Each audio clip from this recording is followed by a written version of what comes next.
Jubilee hills బరిలో ఉండబోతున్నారు PGR కుమారుడు Vishnuvardhan Reddy. BRS party తరపున ఆల్రెడీ మాగంటి సునీత నామినేషన్ వేశారు.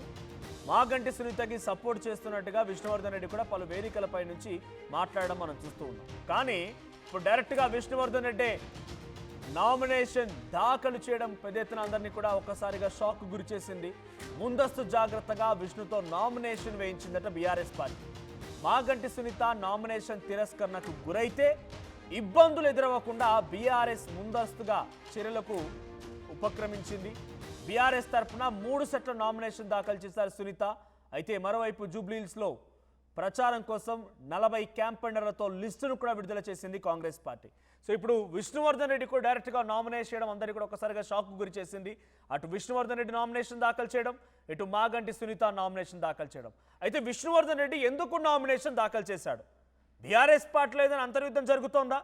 లోపల ఏమైనా కుమ్ములాటలు ఉన్నాయా? విష్ణువర్ధన్ రెడ్డి మాగంటి సునీత అభ్యర్థిత్వాన్ని వ్యతిరేకిస్తున్నాడా?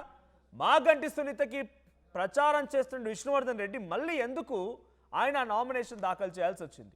సో ప్రస్తుతానికి ఇది బిగ్గెస్ట్ షాక్గా చెప్పాలి బీఆర్ఎస్ పార్టీకి. 40 మందికి క్యాంపెయినర్లతో కాంగ్రెస్ పార్టీ ఒక క్యాంపెయిన్ లిస్ట్ని కూడా విడుదల చేసింది.